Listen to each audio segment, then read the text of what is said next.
Olá! Hoje começamos uma nova série, uma nova playlist, desta vez, Livro de Juízes, do capítulo 1 ao capítulo 6. O livro de Juízes começa logo após a morte de Josué, quando o povo de Israel já está estabelecido na Terra Prometida.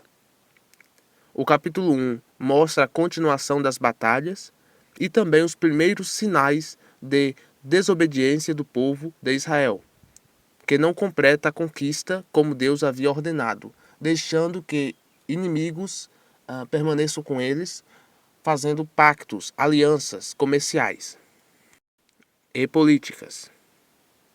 No final, os cananeus continuam na terra e a obediência de Israel é incompleta. Esses povos se tornarão mais adiante armadilhas espirituais, levando Israel a adorar falsos deuses. E este é o tema central do livro de Juízes. O capítulo 2 é um dos mais importantes do livro, pois explica por que Israel entrou num ciclo constante de pecado e sofrimento. Aqui Deus repreende o povo pela desobediência, Josué morre e começa o período dos juízes. Quem eram os juízes? Juízes eram líderes levantados por Deus para resgatar o povo quando este caía em pecado. E Deus diz: Eu vos tirei do Egito e vos trouxe a terra que prometi a vossos pais. Eu disse: Jamais quebrarei a minha aliança convosco. Mas vós não obedecestes à minha voz. Por que fizestes isso? O anjo anuncia o castigo. Não expulsarei mais os povos diante de vós. Eles serão espinhos no vosso lado, e seus deuses serão laços para vós. Ao ouvir isso, o povo chora, e o lugar é chamado de Boquim, que significa os que choram. Ali eles oferecem sacrifícios ao Senhor, mas logo voltam a pecar. Depois dessa repreensão, o texto volta um pouco no tempo e recorda que, enquanto Josué e os anciãos que o conheceram viveram, Israel serviu ao Senhor fielmente. Mas após a morte de Josué, aos 110 anos de idade, e quando morreu toda aquela geração, surgiu outra geração que não conhecia o Senhor, nem as obras que ele havia feito por Israel. E este é o início da crise espiritual que dominará todo o livro de Juízes. E como consequência, o Senhor os entregou nas mãos de saqueadores e inimigos que os oprimiram. Por onde quer que saíssem a guerra, a mão do Senhor era contra eles, e eles eram derrotados. E o Senhor se tornou contra eles para mal, conforme o que lhes havia dito.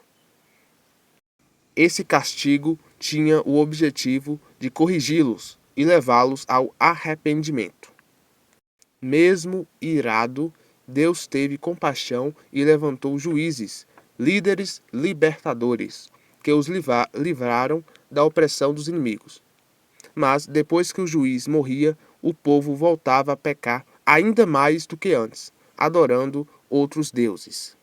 E esse se torna o ciclo principal do livro de Juízes.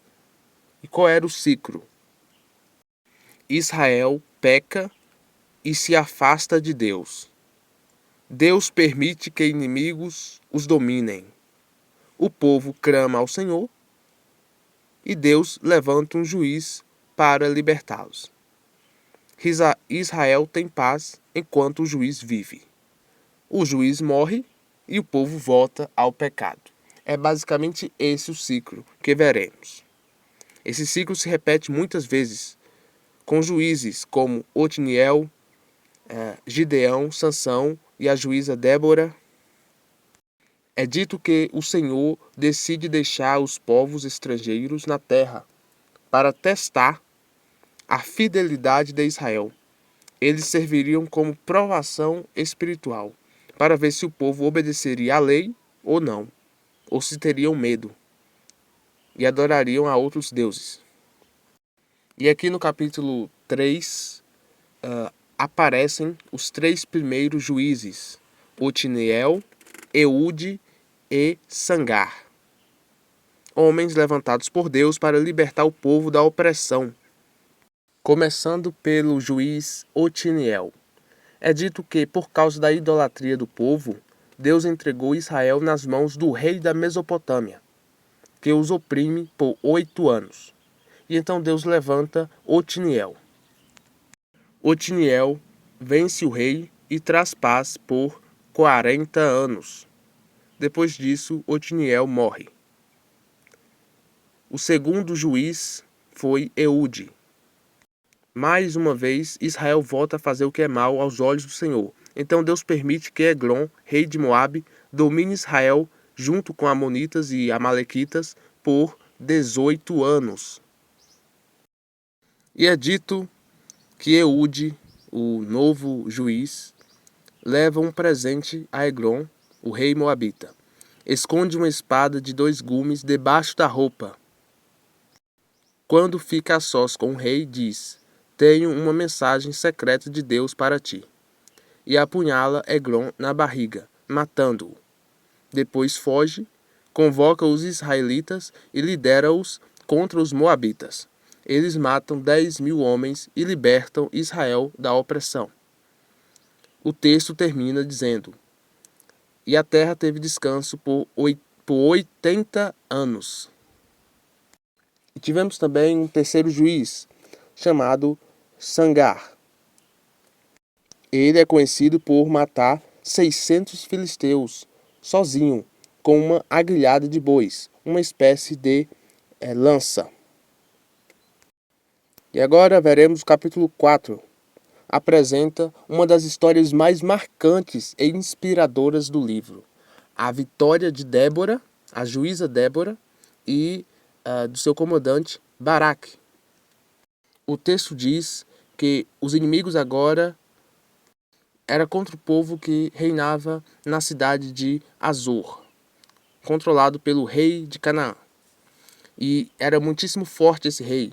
Seu comandante se chamava Cícera. Era um rapaz.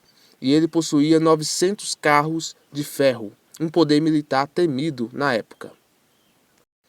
E durante 20 anos, eles colocaram Israel sob trabalhos forçados. E então Deus levanta Débora, uma guerreira, para se posicionar contra os inimigos.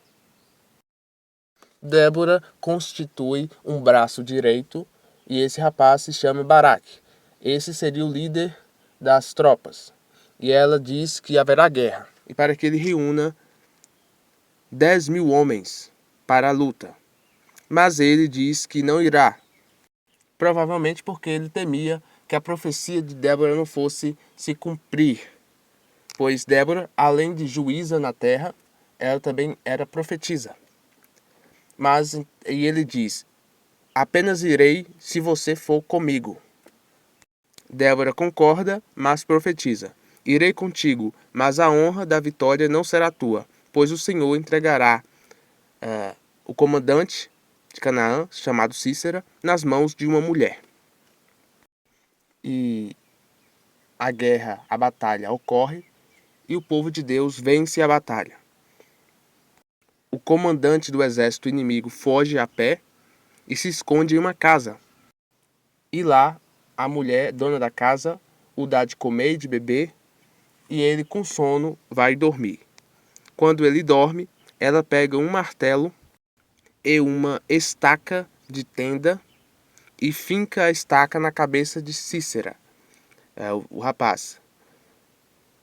E assim ele morre.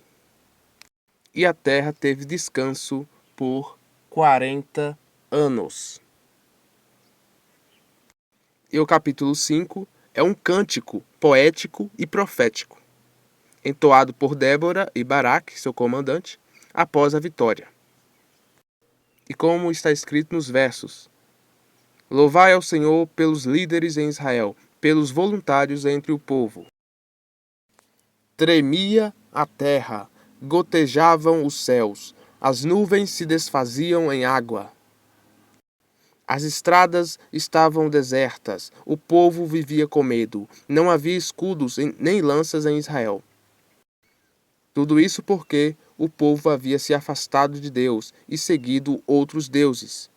O meu coração está com os comandantes de Israel, com os voluntários do povo. Bendizei ao Senhor. O cântico também menciona as tribos que participaram da batalha e critica as tribos que não ajudaram. Débora também exalta a mulher que matou Cícera. Bendita entre as mulheres seja Jael, era o nome dela. Cícera pediu água, e ela deu leite. Ele adormeceu, e ela o feriu com a estaca, esmagando-lhe a cabeça. A profecia de Débora se cumpriu, e agora vemos também que a canção mostra, com ironia e tristeza, a mãe de Cícera, o comandante de guerra inimigo, olhando pela janela e perguntando: por que tarda o seu carro? Por que demoras a voltar da guerra? E as damas de companhia respondem que ele deve estar repartindo os despojos, uma ou duas mulheres para cada homem. Mas a verdade é que ele jamais voltará, pois está morto. E o cântico termina com uma frase famosa de Débora: assim pereçam todos os teus inimigos, ó Senhor, mas os que te amam sejam como o sol, quando se levanta na sua força. E o texto encerra dizendo: a terra teve descanso por 40 anos. E agora, o último capítulo de hoje, temos o capítulo 6. Marca o início da história de Gideão. Gideão é um dos juízes e guerreiros mais conhecidos de Israel. Depois que Débora morre, o povo continua a pecar, volta a pecar, e Deus os entrega por 7 anos nas mãos dos midianitas, um povo cruel e saqueador. E era um povo que costumava destruir tudo e roubava de Israel constantemente gado, ovelhas e bens materiais. O povo se escondia em cavernas e fortalezas nas montanhas. Israel ficou muito empobrecido e desesperado. E então clamou ao Senhor. E Deus envia um profeta para lembrar o povo do que ele já havia feito. Da libertação do Egito, dos milagres do deserto, etc. E então Deus envia um anjo para ir até Gideão para convocá-lo a ser o líder dessa revolta contra os midianitas. E a história conta que Gideão estava trabalhando escondido para que os midianitas não o descobrissem e levasse a sua colheita. O anjo lhe diz: o Senhor é contigo, homem valente. Mas Gideão questiona: se o Senhor está conosco, por que tudo isso nos aconteceu? Gideão hoje é considerado um dos homens mais corajosos, porém sua história é duvidosa. Será mesmo que Gideão era um homem corajoso? O fato do anjo ter dito: o Senhor é contigo, homem valente, poderia ser muito bem uma ironia, já que ao decorrer da história veremos que Gideão acha que não irá conseguir. Ele diz: sou incapaz e pequeno. Sou o mais pobre de minha família. E a minha família é a mais pequena da tribo. E ao decorrer da história, Gideão pedirá 3 sinais para comprovar se realmente aquele anjo era do Senhor. Então vemos aqui que provavelmente Gideão não era um homem de guerra, mas sim um simples trabalhador, o menor de sua tribo e de sua família. O anjo pede para que ele destrua o altar de Baal, um altar idólatra. E naquela mesma noite, ele o faz isso.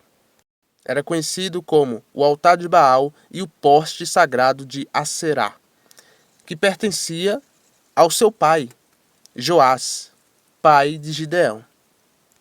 Quando descobrem, os moradores querem matá-lo, mas Joás, seu pai, defende o filho e diz: se Baal é Deus, então que ele lute por si.